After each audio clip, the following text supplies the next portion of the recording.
વિદ્યાર્થી મિત્રો નમસ્કાર। આજે આપણે ખાસ જે ધોરણ 12 છે એમનું અંતિમ પ્રકરણ એટલે કે પ્રકરણ નંબર 7 ઉદ વિકાસ ઇવોલ્યુશન। ઘણા બધા પ્રશ્નો તમને થતા હોય ઉદ વિકાસ એટલે શું, આ પ્રકરણમાં શું ભણવાનું થતું હશે। તો પહેલી વસ્તુ એ કે પહેલો સજીવ, પહેલા તો કઈ રીતના પૃથ્વી નિર્માણમાં આવી, બરોબર છે।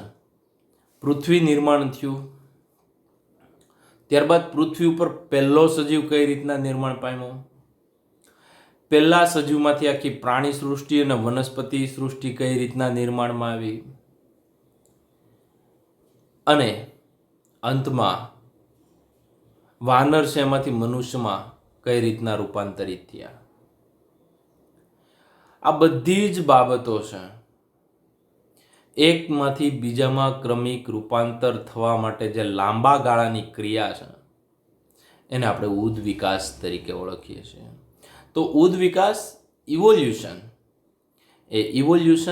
એ ટૂંકી પ્રક્રિયા નથી, 50, 100 કે 500 વર્ષની અંદર ન દેખાય, એના માટે લાખો અને કરોડો વર્ષ લાગતા હોય છે, મિલિયન એન્ડ બિલિયન યર અગોની પ્રક્રિયાઓ છે।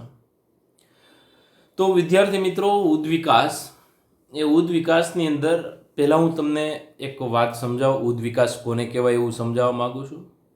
બધા જ પ્રાણીઓનો ઉદ વિકાસ અલગ પેટર્નથી થતો હોય છે, કેમ કે ઘોડા છે એ ઘોડા પહેલા નાના કદના હતા, એમાંથી મોટા કદના થયા। તમને ખબર છે કે ડાયનોસોર એક પ્રકારના સરીસૃપો હતા, ગરોળી હતી, એ લુપ્ત થઈ ગયા, કેમ કે અત્યાર સુધીમાં તમને ખબર છે કે ઘણી વખત જે કંઈ જીવાવરણ છે એ નાશ થયેલું છે, ઘણા સજીવો જતા રહ્યા છે, પાછા ફરીથી અસ્તિત્વમાં જે કાંઈ સજીવો છે એમાંથી અસ્તિત્વમાં આવ્યા છે। એ જે ક્રિયા છે એને આપણે ઉદ વિકાસ તરીકે ઓળખીએ છીએ। તો ઉદ વિકાસની અંદર આ તમે જોઈ શકો છો, હ્યુમન લિનેજ છે। તો કહેવાનો મતલબ છે વ્યવસ્થિત તમે જોઈ શકો, આ આપણો ઉદ વિકાસ દર્શાવે છે। આવી રીતના આમ જઈએ તો મનુષ્યનો ઉદ વિકાસ થાય। આ તો ખાલી એક ઉદાહરણ આપું છું કે ઉદ વિકાસ કોને કહેવાય। તો અહીંયા જે આ ઓસ્ટ્રેલિયોપિથેકસ એફેરેન્સિસ, તો આ તો સૌપ્રથમ વિદ્યાર્થી મિત્રો આપણા કેસની વાત કરીએ તો ઘણા બધા સજીવો અસ્તિત્વમાં આવ્યા। એમની અંદર વાત કરીએ તો ખાસ કરીને ડ્રાયોપિથેકસ છે, ઓરિયોપિથેકસ, ત્યારબાદ રામાપિથેકસ, કેનિયાપિથેકસ, નિએન્ડરથલ, ઓસ્ટ્રેલિયોપિથેકસ છે, એમાંથી હોમો હેબિલિસ થયા, હોમો ઇરેક્ટસ, હોમો નિએન્ડરથલ। તો આવા વચ્ચે ઘણા બધા બનતા ગયા અને ત્યારબાદ આદિમાનવનું નિર્માણ, આદિમાનવમાંથી ખાસ આધુનિક મનુષ્ય હોમો સેપિયન્સ એ પેદા થયા। તો આ કાંઈ એક વર્ષની ક્રિયા નથી કે એક વર્ષની અંદર આ ખાસ કરીને નિર્માણ થયું હોય। આવી રીતના શરીરની અંદર બદલાવ આવવો, ડીએનએમાં ફેરફાર આવવો, નવી જાતિઓનું નિર્માણ થવું, તો આ બધું જ કઈ રીતના થાય છે એ સમજવા માટેનો જે પોઈન્ટ છે એને આપણે વિદ્યાર્થી મિત્રો ઉદ વિકાસ તરીકે ઓળખીએ છીએ। તો આ તો મારું કહેવાનો મતલબ ઉદ વિકાસ કોને કહેવાય એ સમજાવવા માંગુ છું। તો ક્રમિક જે કાંઈ ફેરફાર થાય છે, શા માટે ફેરફાર થાય છે? વાતાવરણની અંદર ફેરફાર થાય છે, અજૈવિક ઘટકો બદલાય છે। તો અહીંયા તમને એક બીજું પિક્ચર દેખાડ્યું છે, બીજા પિક્ચરની અંદર સ્ટેપ બાય સ્ટેપ તમને કહેતો જાઉં છું। તો અહીંયા તમે જો આ ઘોડો છે, સૌ પ્રથમ એમની અંદર ખાસ યાદ રાખજો કે એને આપણે ઓઇપસ અથવા ઓઇપસ તરીકે ઓળખીએ છીએ અને એમનું કદ એકદમ નાનું હતું। એમાંથી મિયોપસ ડેવલપ થયા. એમની અંદર જોઈ શકો આ જે પાંચમો પગ, મતલબ આ જે પાંચમું હાડકું છે એકદમ નાનું થઈ ગયું. તો વિદ્યાર્થી મિત્રો, આવી રીતના આ જે ઇયોસીન સમયગાળો છે, આ સમયગાળો છે એ આપણે હજી ડિટેલમાં બધા સમયગાળાની વાત કરશું એટલે ખ્યાલ આવશે. તો અહીંયા તમને આ જે સમયગાળો દેખાય છે આ ઓલિગોસીન સમયગાળો છે. આ 30 થી 25 મિલિયન વર્ષ પહેલાની વાત છે. 1 મિલિયન એટલે 10 લાખ થાય. તો ઘણા બધા વર્ષો પહેલાની વાત છે. તો તમે જોઈ શકો 40 મિલિયન યર અગો, બરોબર છે. તો ક્યારે, તો કેવો સમય હતો? આ ઇયોસીન સમયગાળો છે. તો ઇયોસીન સમયગાળાની અંદર ઇયોફિસ એમની પહેલા 55 મિલિયન યર અગો ડેવલપ થયા. એમના પછી મિયોફસ ડેવલપ થયા. એ ક્યારે? ઓલિગોસીન એટલે 30 મિલિયન યર અગો. એમના પછી વ્યવસ્થિત જોશો તો આ ભાગ છે એ 1 2 3 4 5. હવે તમે જોઈ શકો છો કે આ જે ઇકસ ઘોડો ડેવલપ થયો કયા સમયની? તો કે મેરિસ્ટિપસ મિયોસીન સમયગાળો છે એમની અંદર. એટલે અંદાજિત 15 મિલિયન યર અગો આ ડેવલપ થયા. એમની અંદરથી ઘણા બધા ડેવલપ થયા, બરોબર છે, આ પ્લિયોસીન સમયગાળામાં 5 મિલિયન યર અગો. તો આજે તમને આ જે ઘોડો દેખાય છે આ ભાગ, બરોબર છે, તો એ ઇકસ કેબેલસ છે. એમાંથી તમને પાછળનું બેકગ્રાઉન્ડ જોશો ને, આમનું જે બેકગ્રાઉન્ડ, તો પાછળ ઘોડો દેખાય છે, એ ડેવલપ થયા. તો શરૂઆતમાં ઉપાંગોમાં જુઓ તો કેટલા હતા? 5 હતા. ઉદ વિકાસ દરમિયાન એવું કહેવાય છે કે જે અંગો લેમાર્ક નામના વૈજ્ઞાનિકે વાત કરી છે આવી, કેમ કે ઉદ વિકાસ છે એમના પિતા છે ને એ ડાર્વિન છે. લેમાર્કે પણ ઘણી બધી થિયરી આપી છે. એમ એક લેમાર્કની થિયરી પ્રમાણે જોઈએ તો જે અંગો આપણામાં કામ નથી કરતા ને એ કાળક્રમે નાશ પામે છે, બરોબર છે. દાખલા તરીકે આંત્રપૂછ અવશિષ્ટ અંગ છે, પહેલાં કામ કરતું હતું, અત્યારે કામ કરતું નથી. ડાપણ દાઢ છે, એમના સિવાય કાનના સ્નાયુ, આપણે કાન મૂવમેન્ટ ન થાય, બીજા પ્રાણીઓમાં થાય છે, આપણે કાનના સ્નાયુ મૂવમેન્ટ કરવાની જરૂર નથી. ત્યારબાદ આંખનું ત્રીજું પગ છે, એટલે તમે કદાચ મગર જોઈ હશે તો મગરની અંદર તમે જોવો પેલા શટર, કેમેરામાં શટર કેવું હોય છે, એવી રીતના પેલા બંધ થાય આખો પડદો અને ત્યારબાદ પોપચા બંધ થાય. એ ત્રીજું પોપચું. એ દેડકામાં, ઉભયજીવીમાં અને સરીસૃપમાં પાણીમાં રહેતા હોય છે એમની અંદર વધારે હોય. આપણામાં હતું, આપણે કંઈ કામનું નથી તો જતું રહ્યું. કહેવાનો મતલબ મારો એવો છે કે આ ખાલી જે તમને આકૃતિ દેખાડી ને એ ઘોડાનો ઉદ વિકાસ છે. આવી જ રીતના હાથીનો ઉદ વિકાસ થયો, આવી જ રીતના મનુષ્યનો ઉદ વિકાસ થયો.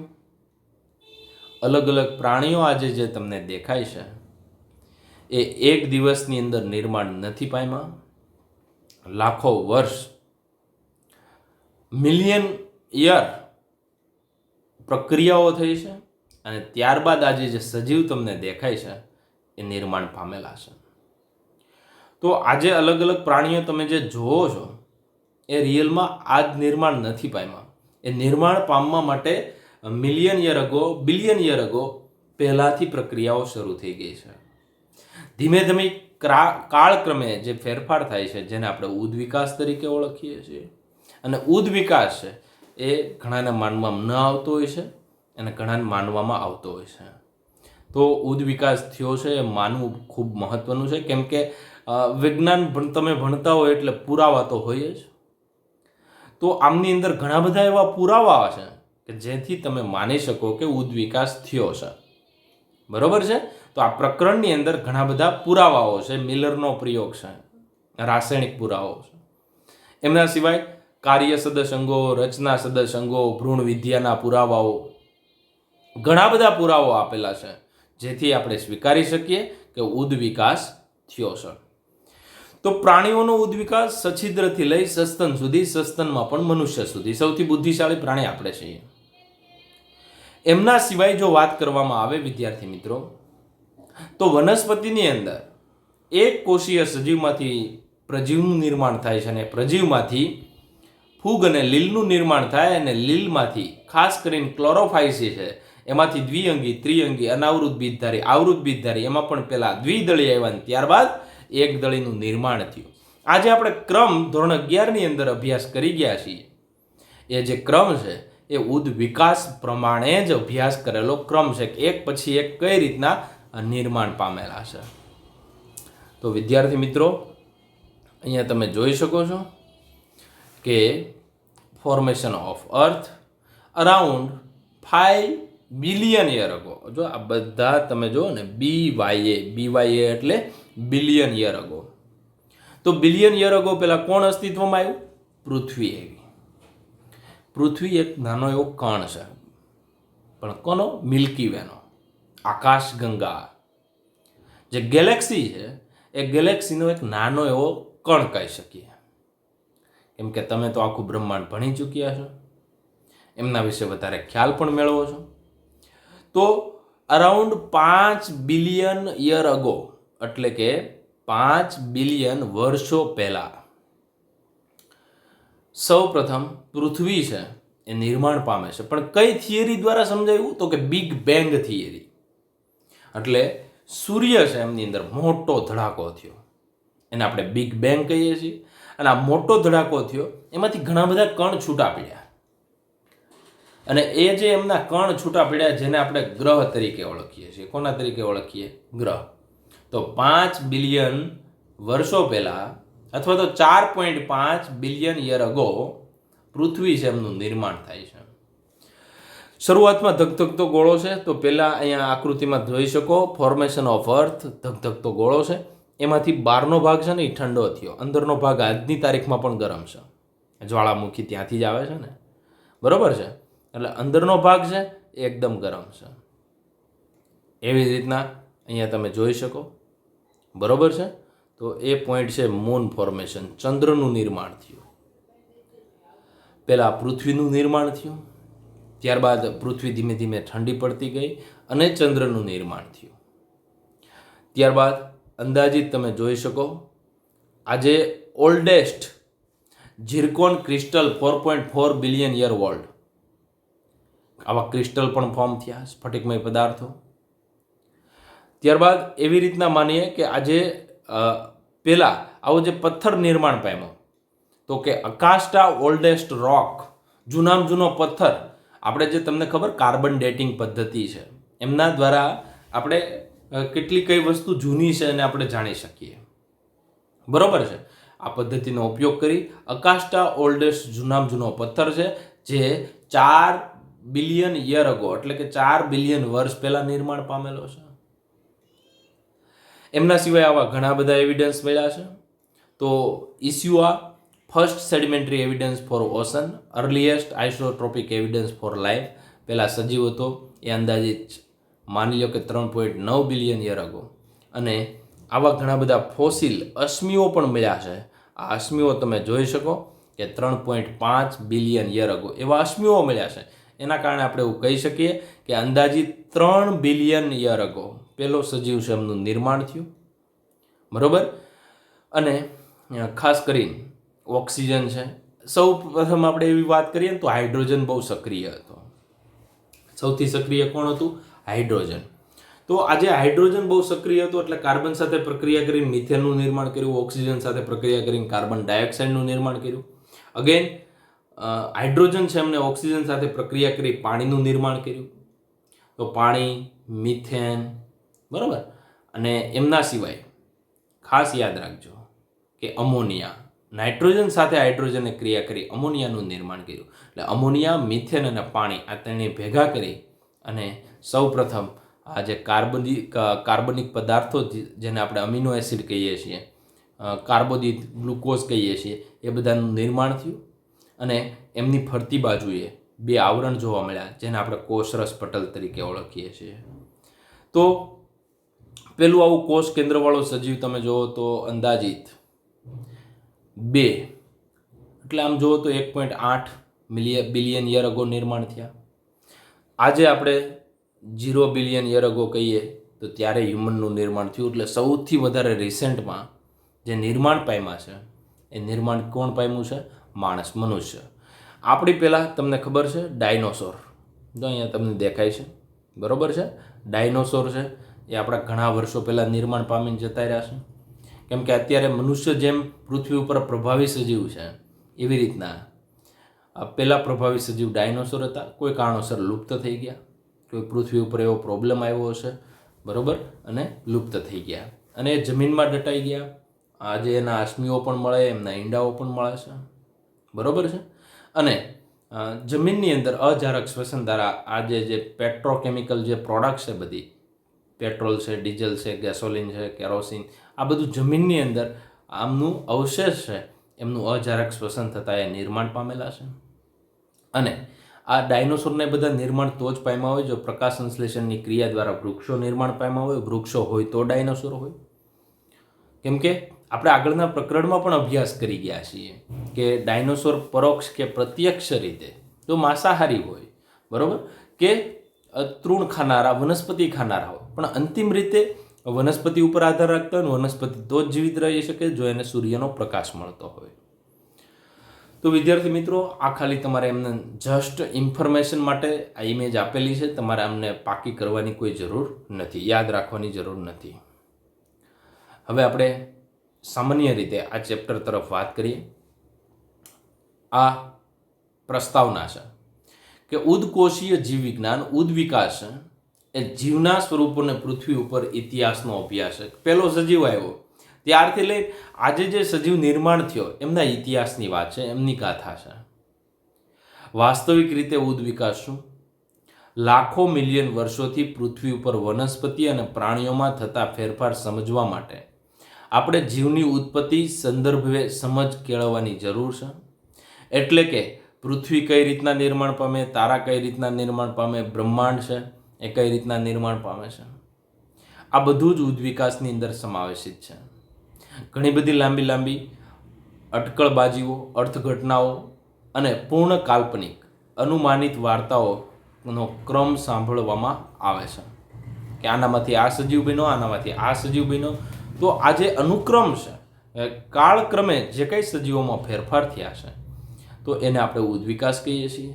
આ ગાથા, બરાબર છે, આ ગાથા પૃથ્વીના ઉદવિકાસના સંદર્ભમાં અને બ્રહ્માંડના ઉદવિકાસની પૃષ્ઠભૂમિ સાથે જીવની ઉત્પત્તિ અને જીવન સ્વરૂપો અને જૈવ વિવિધતા કઈ રીતના નિર્માણ પામે છે તેને આપણે ઉદવિકાસ તરીકે ઓળખીએ છીએ. તો વિદ્યાર્થી મિત્રો, ઉપર જે કાંઈ મેં તમને વાત કરી ઉદાહરણ સાથે એ બધું જ ઉદવિકાસનો એક ભાગ કહી શકાય. હવે આપણે પ્રકરણને શરૂઆત કરીએ ડિટેલમાં. તો તમને ખબર છે જીવની ઉત્પત્તિ, આપણે જે પહેલો પોઈન્ટ છે ને એમનું નામ છે ઓરિજિન ઓફ લાઈફ, પણ ઘણો બધો ડિટેલમાં છે. તો જીવની ઉત્પત્તિ, જીવ કઈ રીતના ઉત્પન્ન થયો તો તમે અહીંયા જોઈ શકો છો કે આ એક સ્ટાર છે અને બીજો સ્ટાર છે, એ બંને વચ્ચેનું અંતર માપવું હોય તો એ આપણે પ્રકાશ વર્ષમાં માપીએ, લાઇટ યરમાં માપીએ છીએ, બરોબર. પહેલો પોઈન્ટ આ છે. માની લો કે પૃથ્વીથી સૂર્યનું અંતર છે સામાન્ય રીતે આપણે હેમાં માપવાનું હોય છે? પ્રકાશ યરમાં, લાઇટ યરમાં માપવાનું હોય છે, જે તમે ફિઝિક્સમાં ભણી ગયા છો. હવે તો અહીંયા તમારા માટે શબ્દ લખો કે આપણે આખો પોઈન્ટ છે એમની વાત કરું કે આપણે આજે જે વસ્તુઓ જોઈ રહ્યા છીએ, જે તમને રાત્રે નરી આંખે જોઈ શકાય, કેટલા બધા સ્ટાર તમને દેખાય છે, તો આ જે તારાઓ છે એને આપણે જે કંઈ આપને દેખાય છે એમનો પ્રકાશ તમને ખબર છે આજે એમાંથી એમિટ થયો હશે તો કે ઘણા ટાઈમ પહેલાં એ પ્રકાશ ત્યાંથી ઉત્સર્જન પામ્યો હશે અને એ આપણી સુધી પહોંચતો હશે. તો આજે જે વસ્તુઓ આપણે જોઈ રહ્યા છીએ એવી વસ્તુ છે જેમાંથી પ્રસ્ફુરિત એટલે એમાંથી નીકળતો પ્રકાશ એ લાખો વર્ષો પહેલાં શરૂ થયેલો હોય અને આપણે આપણાથી અબજો કિલોમીટર દૂર છે, મતલબ 10⁻12 એટલે 10⁻12 કિલોમીટર દૂર છે અને ત્યાંથી હાલ આપણે આંખ સુધી પહોંચી રહ્યા છે. મતલબ કહેવાનો મતલબ એ આજની નિપજ નથી. બરાબર છે. તો આ પોઈન્ટને થોડો ડિટેલમાં તમારા બુકમાં આપ્યો છે એ પ્રમાણે વાત કરીએ તો જ્યારે આપણે રાત્રે ખુલ્લા આકાશમાં તારાઓ જોઈએ છીએ ત્યારે ખાસ કરીને આપણને ઘણીવાર વિચાર આવતો હોય તો કે ત્યારે આપણે વીતેલા સમયની જોઈએ છીએ. મતલબ આપણે જે પ્રકાશ જોઈએ છે એ પ્રકાશ ત્યાંથી અહીંયા સુધી, મતલબ આપણે જે કોઈ સપોઝ માની લો કે રાત્રે કોઈ સ્ટારને જોઈએ છીએ તો એમાંથી જે આવતો પ્રકાશ છે એ ત્યાંથી સીધો નીકળ્યો આપણા લેમ્પની જેમ એવું ન હોય કે ઘરે આપણે ટ્યુબલાઇટ શરૂ કરીને સીધો પ્રકાશ આપણા સુધી પહોંચી ગયો, કેમ કે અંતર બહુ ઓછું છે. પરંતુ જ્યારે સૂર્ય છે એમાંથી સપોઝ અથવા તો બીજી કોઈ જગ્યાએથી પ્રકાશ જે આવે છે એ આજ નીકળેલો નથી. બરાબર છે. કેમ કે એમણે લાંબુ અંતર કાપવાનું હોય છે, એના માટે હજારો વર્ષ લાગતા હોય છે, કેમ કે એ પહેલાં જે નિર્માણ થયા છે બરાબર એમના માટે પણ લાખો વર્ષ લાગ્યા હોય છે. તો વિદ્યાર્થી મિત્રો, કહેવાનો મતલબ મારો એવો છે કે જ્યારે આપણે ખુલ્લા આકાશમાં તારાઓ જોઈએ છીએ ત્યારે આપણે વીતેલા સમયને જોઈએ છીએ. બરાબર છે. તારાઓ વચ્ચેનું અંતર છે એ માપવાનો એકમ કોણ છે? પ્રકાશીય વર્ષ. પ્રકાશ વર્ષ એટલે લાઇટ યર, જે તમે ફિઝિક્સમાં સારી રીતના ભણી ગયા છો. આપણે આજે જે વસ્તુઓ જોઈ રહ્યા છીએ એ એવી વસ્તુ છે જેમાંથી પ્રસ્ફુરિત પ્રકાશની યાત્રા લાખો વર્ષ પહેલાં શરૂ થયેલી હોય છે. બરાબર.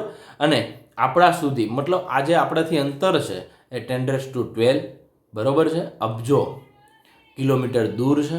ત્યાંથી હાલ આપણી આંખ સુધી પહોંચી રહ્યા છે. તો વિદ્યાર્થી મિત્રો, એ ખાસ કરીને એટલું અંતર જે કાપવું છે એ ઘણું બધું સમય લાગતો હોય છે. એ પ્રકાશ વર્ષો પહેલાં નીકળેલો હોય ને આપણી સુધી પહોંચતો હોય છે. તો આપણે એ ઘટના આજની નથી, એ વર્ષો જૂની ઘટના કહી શકીએ.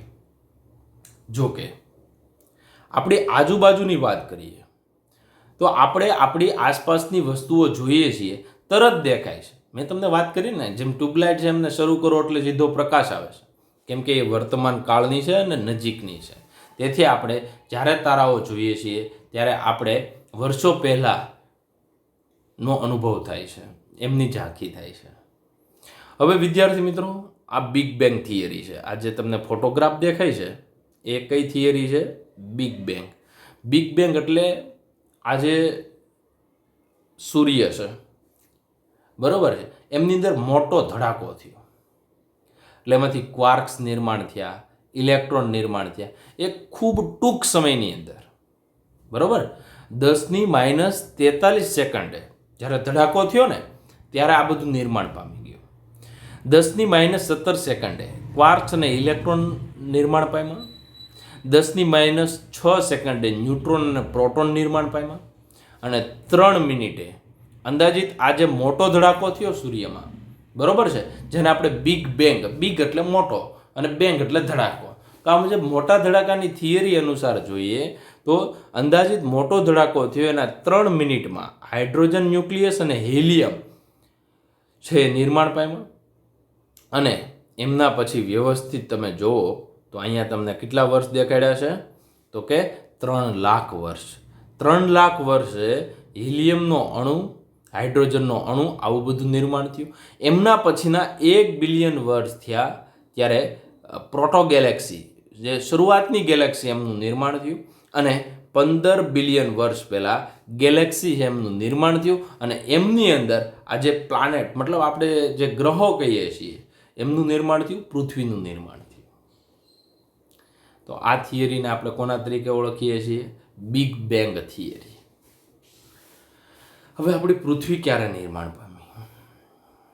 4.5 બિલિયન યર અગો. આજથી લઈ અને કેટલા વર્ષ પૂર્વે?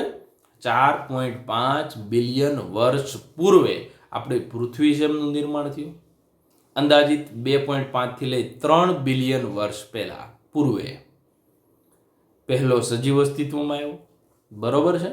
તો 2 મિલિયન યર અગો આપણે બનતા, મનુષ્યને બનતા અંદાજિત 2 મિલિયન યર લાગ્યા.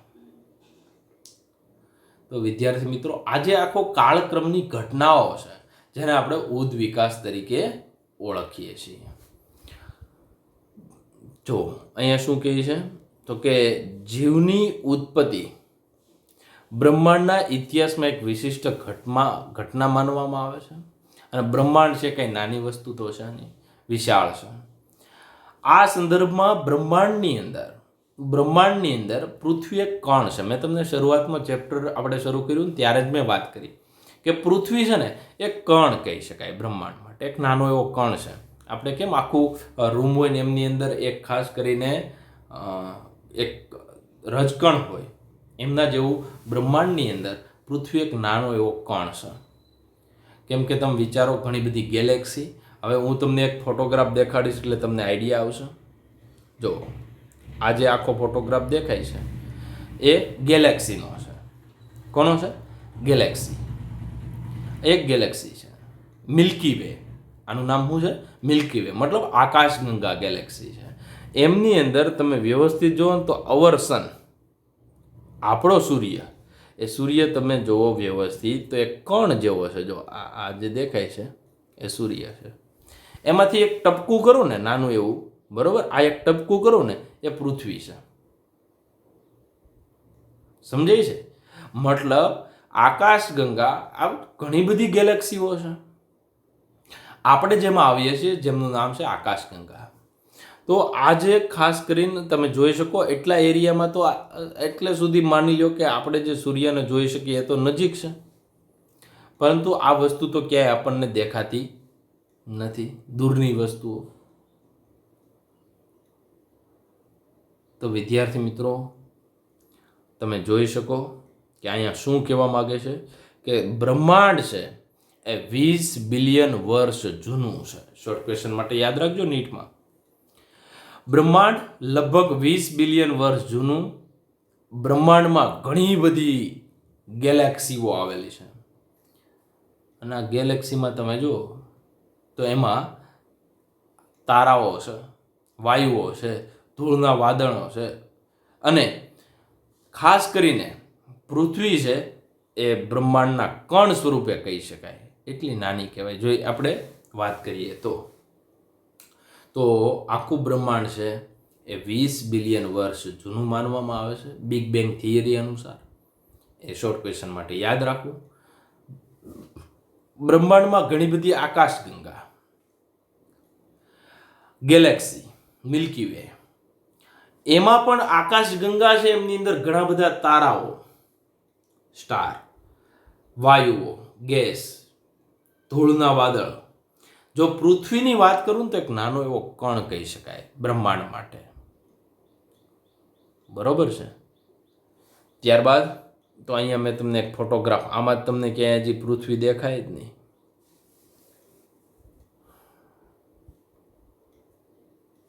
ત્યારબાદ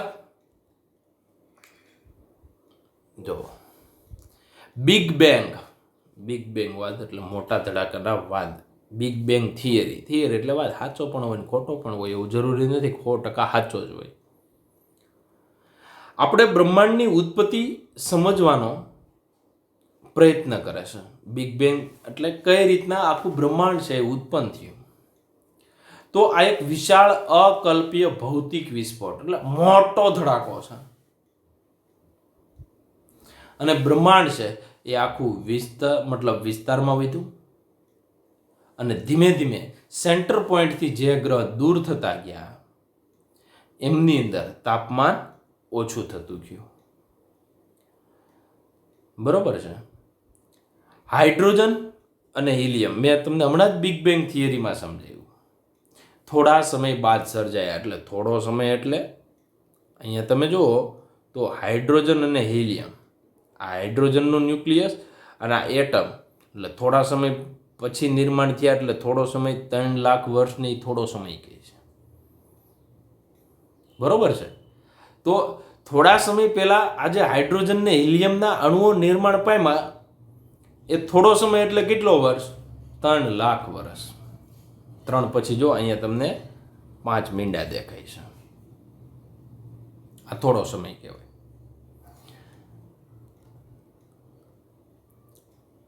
ત્યારબાદ હાઇડ્રોજન અને હિલિયમ થયા.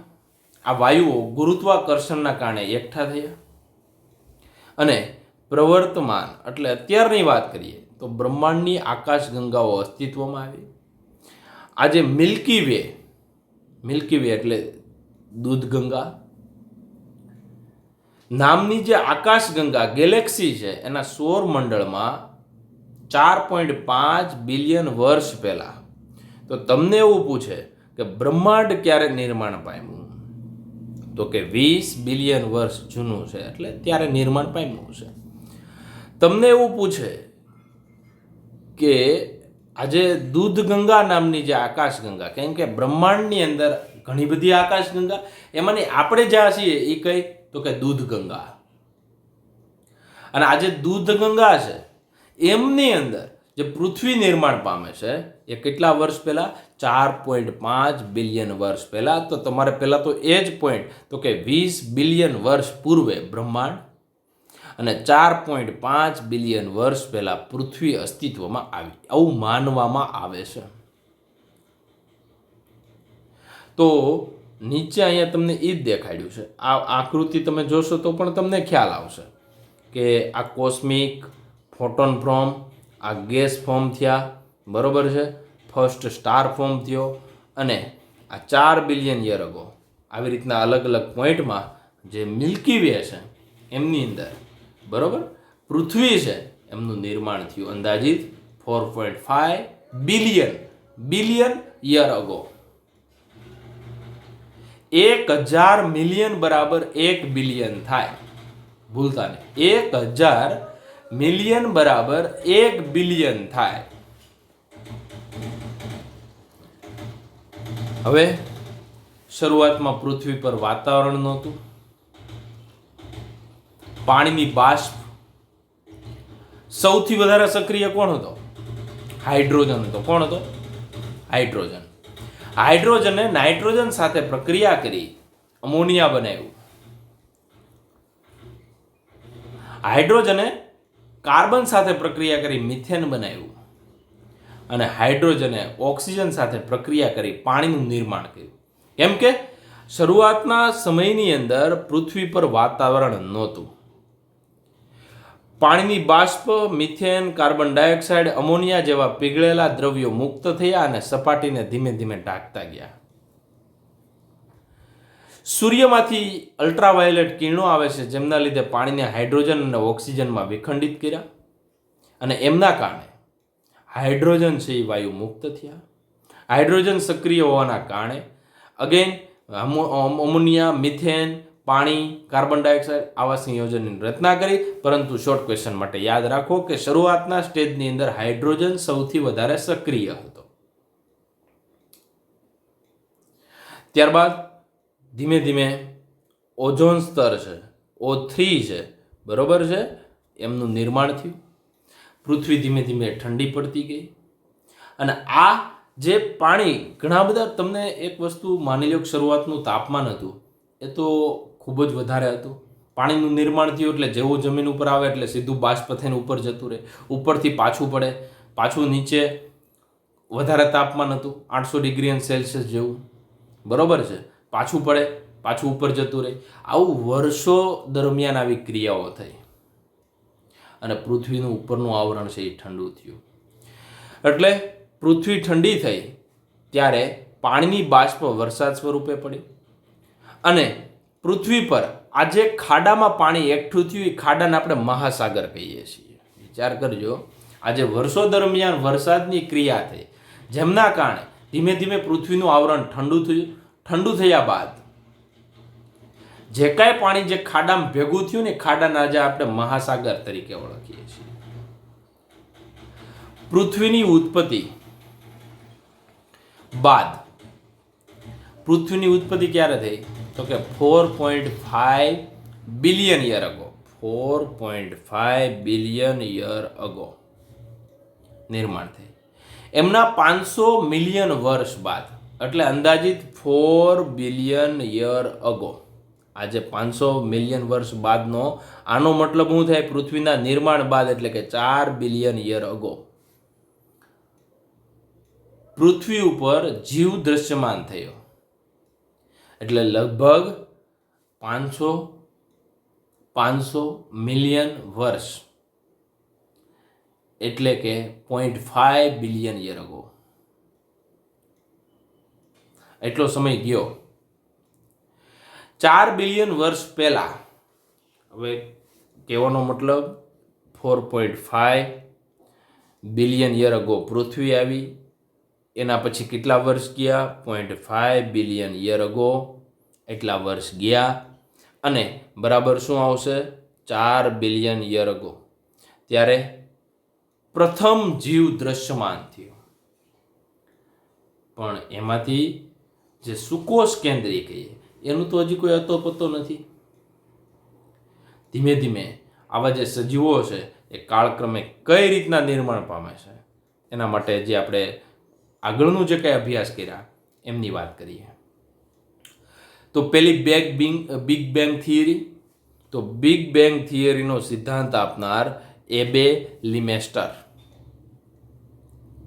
અથવા લિમેટર, એમણે ગાઢ અસ્તિત્વ ધરાવનાર વસ્તુના તાપમાનીય વિસ્ફોટના કારણે વિશ્વ અથવા સૃષ્ટિનો ઉદ્ભવ 15 બિલિયન વર્ષ પહેલા થયો. બિગ બેંગનો મતલબ થાય મોટો ધડાકો. આશરે 4.6, બધાની અંદર થોડા ઘણા આંકડાઓ ફેરફાર હશે. આના કારણે ખાસ કરી અને વાયુમય વાદળો ઉત્પન્ન થયા. વાયુમય વાદળો ફાટ્યા. ગુરુત્વાકર્ષણ બળના કારણે પરમાણુ અને નાના કણોની ખાસ કરીને તકતી જેવી રચનામાં ફેરવાઈ ગયા. આ સપાટ તકતી તેને સૌર નિહારિકા તરીકે ઓળખવામાં આવે છે. ત્યારબાદ એમની અંદરથી અલગ અલગ ગ્રહો છે, બુધ, શુક્ર, પૃથ્વી, મંગળ, ગુરુ, યુરેનસ, નેપ્ચ્યુન, આ બધા છે એ નિર્માણ પામ્યા. અને આજે પૃથ્વીનો સખત ભાગ છે અને મૃદાવરણ, એટલે આપણે જેના ઉપર રહીએ છીએ એ મૃદાવરણ, અને ઉપરનો વાયુમય ભાગ છે એને આપણે વાતાવરણ કીધું. પૃથ્વીની સપાટી ઠંડી થઈ અને તાપમાન 100 ડિગ્રી સેલ્સિયસ થયું. ત્યારે ખાસ કરીને પાણીની રચના થઈ એવું બિગ બેંગ થિયરી મુજબ માનવામાં આવે છે. બરોબર છે? પણ એવું જરૂરી ન હોય કે આ થિયરી સાચી જ હોય, પરંતુ આપણે અભ્યાસમાં યાદ રાખવી પડે.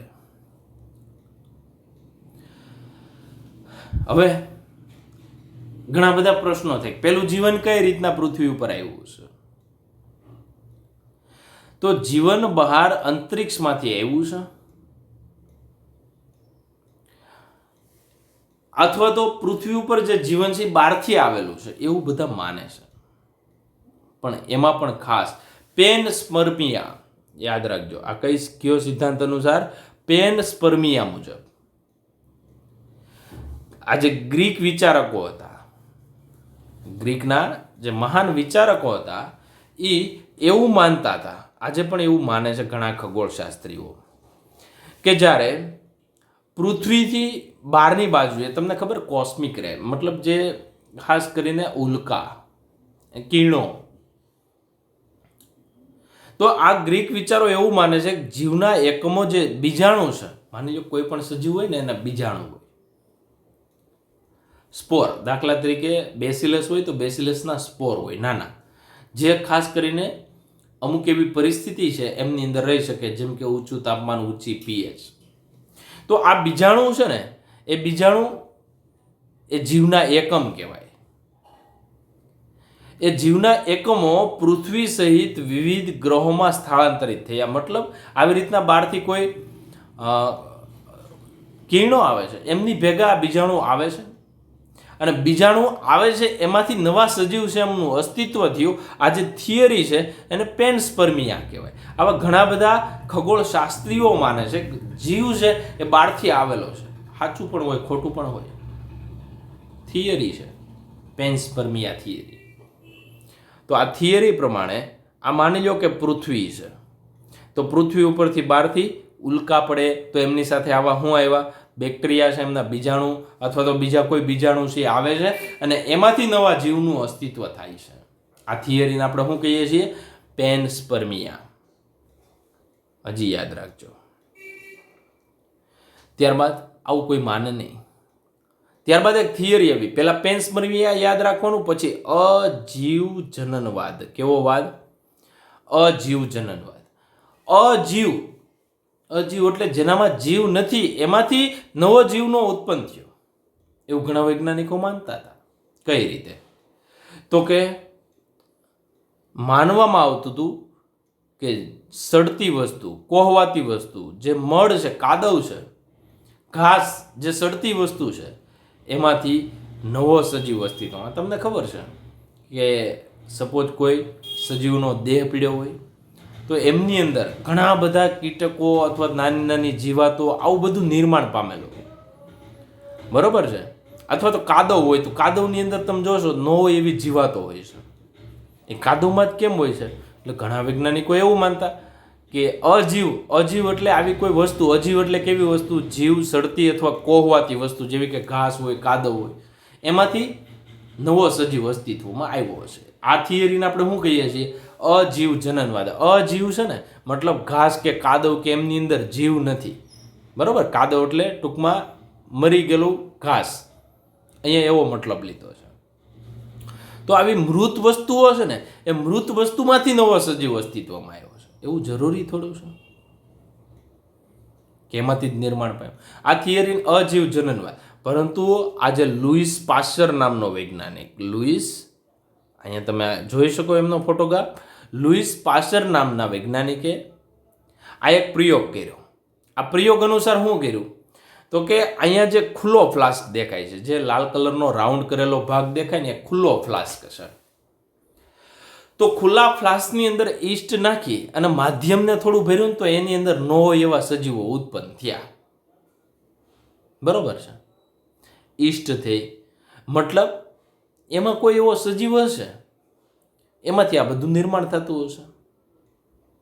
પરંતુ બીજો પ્રયોગ કર્યો ને, એમની અંદર તમે જુઓ તો અહીંયા તમને બ્લુ કલરનો રાઉન્ડ દેખાય. એની અંદર એક ફ્લાસ્ક લીધો, ફ્લાસ્કની અંદર નીચેથી એમને ગરમ કરી દીધો, એટલે અંદર જે કાંઈ હોય એ મરી ગયું. આજના સમયમાં આપણે દૂધને ગરમ કરીએ છીએ, તો ગરમ કર્યું. હવે દૂધને આમને મૂકીએ તો અંદર તમે 2-3 દિવસ જવા દો એટલે ન હોય એવા બેક્ટેરિયા, ન હોય એવા કીટકો આ છે ઉત્પન્ન થાય. એટલે આવી થિયરીને એને અજીવ જનનવાદ. પણ આ ખોટું છે એવું સાબિત કોણે કર્યું? તો કે લુઈસ પાસ્ચર. લુઈસ પાસ્ચરે શું કર્યું? તો કે એક ફ્લાસ્ક લીધો. જો અહીંયા તમને ફ્લાસ્ક દેખાય છે. આ ફ્લાસ્કની અંદર આગળનો ભાગ છે ને, એ આગળના ભાગને ગરમ કરીને ત્યાં કોટન મારી દીધું, રૂ મારી દીધું, અને નીચેના ભાગેથી એને ગરમ કરી નાખ્યો. એટલે અંદર જે કાંઈ સજીવો છે એ મરી ગયા. પછી એમને પડ્યો રહેવા દીધો. 15 દિવસ ગયો ને તો પણ એક સજીવ ઉત્પન્ન ન થયો. એટલે એમણે શબ્દ આપ્યો કે પૂર્વ અસ્તિત્વ ધરાવતા સજીવમાંથી નવો જીવ ઉત્પન્ન થાય. તો આજે આ વૃદ્ધિ થવી વાળો ફ્લાસ્ક છે ને, એ ફ્લાસ્ક શું દર્શાવે છે? એમાં કોઈ પણ વસ્તુ માધ્યમ ભર્યું તો એની અંદર સજીવ છે, અને સજીવ ખાય છે એટલે નવો સજીવ ઉત્પન્ન કરે. દાખલા તરીકે માખી છે, એ કેરી હોય તો કેરીની અંદર માખી ઈંડા મૂકી જાય તો એમાંથી ઈયળ પેદા થાય. તો કોઈ સજીવ છે એટલા માટે બીજો સજીવ નિર્માણ પામે છે. એવું સ્ટેટમેન્ટ કોણે આપ્યું? લુઈસ પાસ્ચરે. તો લુઈસ પાસ્ચરે સાવધાનીપૂર્વક ઉપરનો પ્રયોગ કર્યો. એમાં પૂર્વ જીવ, અસ્તિત્વ ધરાવતા જીવ છે, એમાંથી નવો જીવ ઉત્પન્ન પામે છે. એમણે જોયું જંતુરહિત ફ્લાસ્ક, એટલે આજે ફ્લાસ્ક નંબર 1 છે, એ જંતુરહિત ફ્લાસ્કમાં મૃત ઈસ્ટને રાખવામાં આવે તો નવો જીવ પેદા થતો નથી. જ્યારે ખુલ્લા ફ્લાસ્કમાં, એટલે આ જે 2 નંબરનો ફ્લાસ્ક છે, એ ફ્લાસ્કની અંદર હવા દાખલ કરી તો મૃત ઈસ્ટમાંથી નવો સજીવ ઉદ્ભવ્યો, કેમ કે મૃત ઈસ્ટ માધ્યમ તરીકે લીધેલી હતી. તો આ જે સ્વયંફુરી જનનવાદ, એટલે ઉપરનો જે વાદ છે ને, બરોબર છે, આ જે ઉપરનો વાદ છે એને સ્વયંફુરી જનનવાદ એટલે કે અજીવ જનનવાદ, કે નવો જ સજીવ છે ને એ પોતાની રીતે નિર્માણ પામ્યો છે, એ ખોટું પડે છે. બરોબર, એ ખોટું પાડે છે. ને ખોટું પાડનાર વૈજ્ઞાનિક કોણ છે? લુઈસ પાસ્ચર. આ બધી વાતોથી પ્રશ્નોના જવાબ મળતો નથી કે પૃથ્વી પર સૌ પ્રથમ જીવ કેવી રીતના અસ્તિત્વ, પહેલો સજીવ. આ બધી વાતો થઈ. એટલે પહેલાં એમ કીધું કે મરી ગયેલી વસ્તુ છે એમાંથી નવી જીવતી વસ્તુ બને છે. લુઈસ પાસ્ચરે એમને ખોટી પાડી દીધી. હજી આપણને ખબર નથી પહેલો સજીવ કઈ રીતના અસ્તિત્વમાં આવે છે.